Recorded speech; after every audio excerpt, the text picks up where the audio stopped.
Okay, Shalom Aleichem, Baruchim Abba, welcome everyone.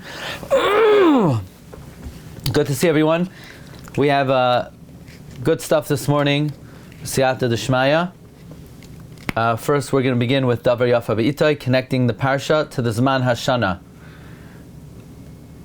I want to take the opportunity to let you know that if you want to stay on top of the Shiurim schedule, then please subscribe to our weekly email. You could go to our site, rabbidg.com, and just subscribe. This way you know exactly when the Shiurim are, and it comes along with the Machon, and you have all the information. We also have my dear friend Rabbi Glatstein Schwartz is on the line. You could join the WhatsApp groups. If you go to the site, you join the WhatsApp groups, you get everything sent to your phone. When there's a shir, you get the link, how to join, how to connect right away. So you could go to the site and you want to subscribe to the email, you want to join the WhatsApp groups. Okay, the first shir today, Davar Yafeh, connecting Parshas, Shoftim, to the Zman Hashana. So you say, Shoftim, how in the world are we going to connect Shoftim to the Zman Hashana? Well, look no further than the first pasuk of the Parsha. The pasuk says, Shoftim v'shoitrim titen lecha b'chol sha'arecha asher Hashem Elokecha noisein lecha l'shvatecha v'shavtu es. In the Sefer Toldos Rav Shalom Shivzi, he brings on page Reish Lamed Vav that the words L'cha l'shvatecha v'shavtu es is Rashi Tevois Elul.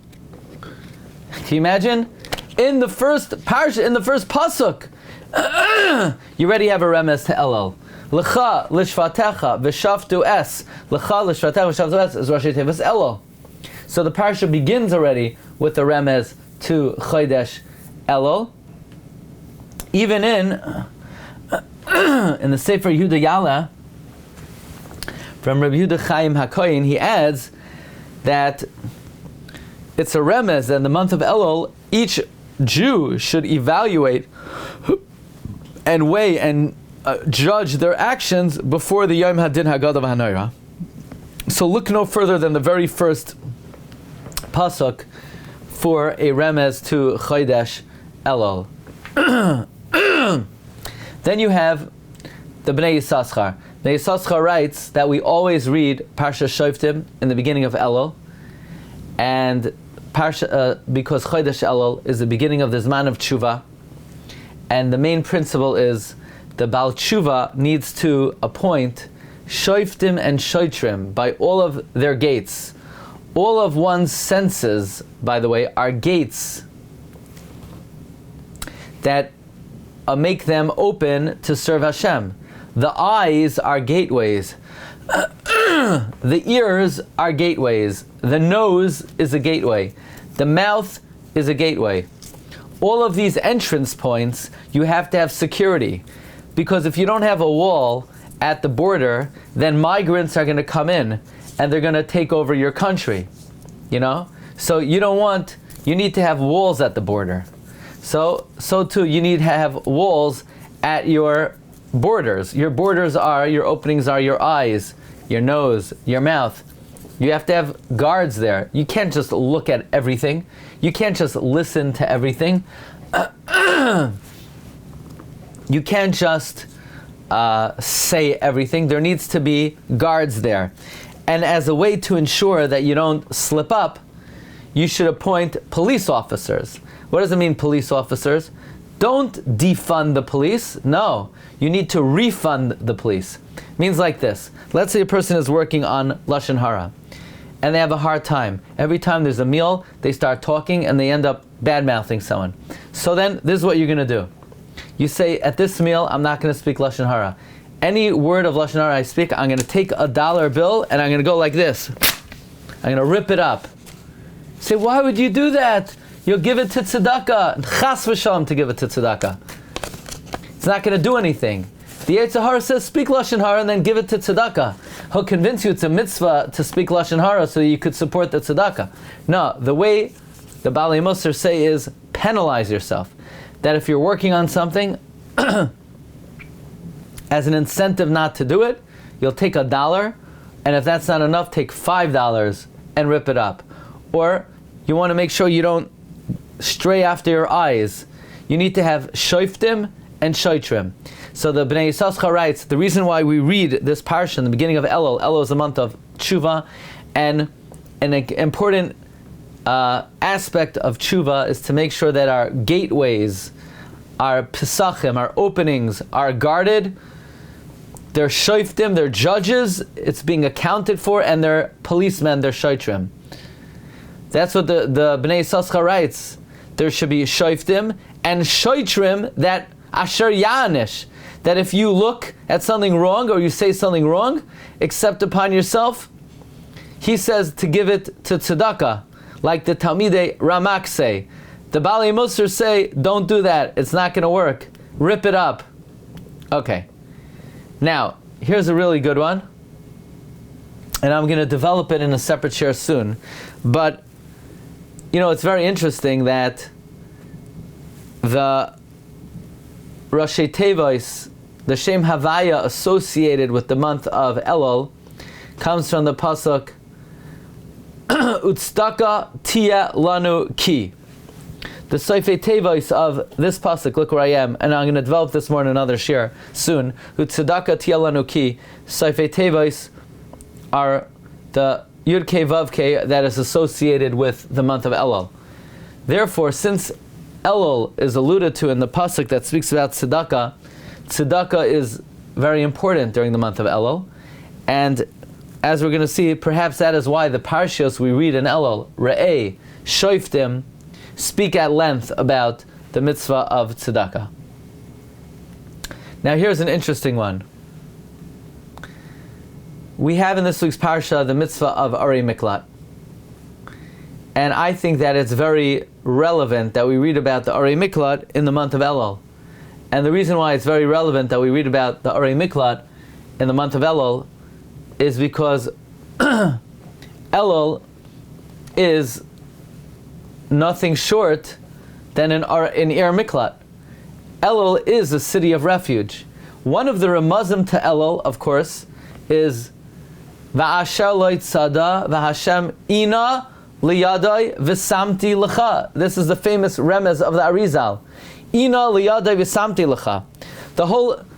The source of Elul, the remez to Elul, one of the classic remazim to Elul, where it's a Rashi Tevos in order, right? So the Rashi Tevos we started with in the first pasuk of the Parsha is not in order. But this is one of the classic remazim to Elul. Ina liyadai v'samti lecha. And that's in the speaking about the subject of Arei Miklat. And Elul, in a sense, is a city of refuge. When the whole year we may have done things that are wrong, and we need protection, we need to run away, we run to the month of Elul. We know that more than any other month, there are more remazim to Elul than any other month in the Torah. You're not going to find Nisan, Nun, Yud, Samach, Nun. You're not going to find Tammuz.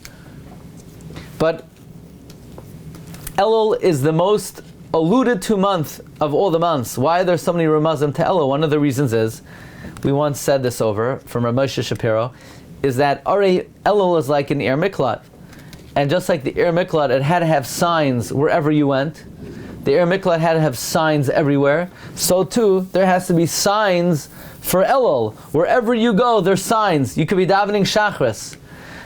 Uvalat Tzion, Goy, Elul, Shaveh Pesha B'Yakov. That's one of the classic ones. Goy, it sounds right. Goy, Aleph Lamed, Vav Lamed. Goy, Elul, Shaveh Pesha. That's one of the classic ones. Anyway, that's one of the reasons why we speak about Elul in the month of, that we speak about the Arei Miklat in the month of Elul. Another remez I need to add to the sheet is the pasuk that says that Lo Yamos Al Pi Shnayim Eidim Oy Shloisha Eidim Yamos Hames Lo Yamos Al Pi Eid Echad. Literally, based on testimony of 2 witnesses or 3 witnesses, the person will die. he will not die based on the testimony of one witness. So simply that means that when 2 or 3 witnesses testify, you could kill someone. But if only one witness testifies, they can kill someone. But it's brought in the Sefer Ma'ayanot Shel Torah and elsewhere that this is a remez to the following very important teaching. We know that the Yushalmi says, and it's a Yalkut Shemaini, they asked Chachma what should be the fate of someone who does a sin, and Chachma says the person should be killed. They asked Nevuah, prophecy, what should be the fate of someone who sins, and prophecy said the person should be pursued and prosecuted. They asked the Torah, what should be the fate of someone who sins? The Torah said, let him bring a karban. They asked God, what should be the fate of someone who sins? And Rebbeinu Shalom said he should do tshuva. So the pasuk is saying, based on the testimony of 2 witnesses, the 2 witnesses are Chachma and Nevuah. The sinner will die. Even based on the testimony of the 3rd witness, the 3rd witness is Torah. The person will die. But he will not die, lo yamos, based on the position of the one and only Al Pi Eid Echad, the Rebbeinu Shalom himself. And that's mentioned in Parshas Shoftim, because Parshas Shoftim we read during Elul, the month of Teshuvah. Rav Moshe Wolfson writes on this week's Parsha, my friend Rabbi Rafael Ansela France showed this to me. Parshas Shoftim we read in the beginning of Elul, because we left Chodesh Av without any shofet, and we enter Elul. Now we have Shoftim. Now the month of Elul is Keneged Shevet Gad. Eliyahu Hanavi is from Shevet Gad, like Tosfos brings about Metzia Daf Kuf Yadaled. Eliyahu, of course, will be Mavaser the Geula. Therefore, Chodesh Elul is like brings us the tidings, is the Mavaser, that good times are coming. And those good times are Hashiva Shoftenu Kvar Rishayna.